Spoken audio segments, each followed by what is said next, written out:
Hello everyone, আসসালামু আলাইকুম। Maisha cooking হাউসে সবাইকে স্বাগতম। আশা করি সবাই ভালো আছেন। আবারও চলে এলাম একটা নতুন রেসিপি নিয়ে। তো আমি প্রথমে মাংসগুলো ধুয়ে নিয়েছি। আমি লবণ দিয়ে দিলাম, হলুদ দিয়ে দিলাম, মরিচ দিয়ে দিলাম। এখন আমি মাংসগুলোকে ভালো করে মেখে নিব। তো আমার মাখা হয়ে গিয়েছে। আমি চুলায় প্যান বসাই দিলাম। আমি পরিমাণ মতো তেল দিলাম। এখন আমি মেখে রাখা মাংসগুলো দিয়ে দিব। তো একে একে সবগুলো মাংস আমি দিয়ে দিলাম। আমি আজকে মাংস দিয়ে মুগ ডাল দিয়ে রান্না করব, আপনাদের সাথে শেয়ার করলাম। আমার ভিডিওটা কেমন হয়েছে সবাই জানাবেন, রান্নাটা কেমন হয়েছে। তো দেখেন আমার সবগুলো ভাজা হয়ে গিয়েছে।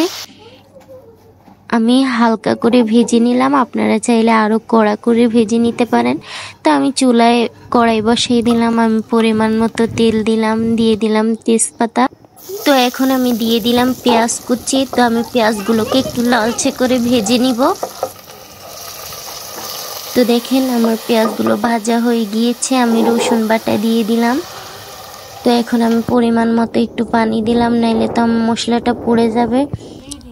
এখন আমি দিয়ে দিলাম আদা, জিরা বাটা, দারচিনি বাটা, এলাচি বাটা, দিয়ে দিব টক দই। আমি এখানে সবগুলো মশলাই দিলাম। এখন আমি দিয়ে দিব হলুদ গুঁড়ো, ধনিয়ার গুঁড়ো। তো এখন আমি দিয়ে দিলাম মুরগির মশলা, দিয়ে দিলাম মরিচ গুঁড়ো, লবণ। তো এখন আমি দিয়ে দিব কিছুটা ম্যাজিক মশলা, দিয়ে দিলাম গোলমরিচ গুঁড়ো, দিয়ে দিলাম হালকা গরম মশলা, দিয়ে দিলাম সয়া সস, দিয়ে দিলাম টমেটো সস।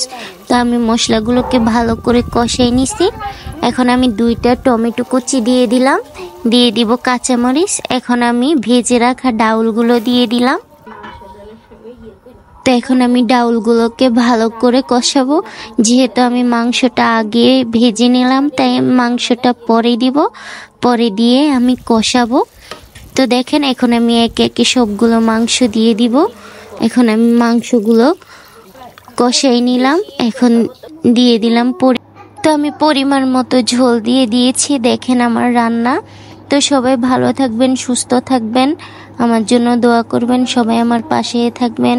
দেখা হবে আবারও নতুন কোনো রেসিপিতে। আল্লাহ হাফেজ, আসসালামু আলাইকুম। ভালো লাগলে অবশ্যই শেয়ার করতে ভুলবেন না।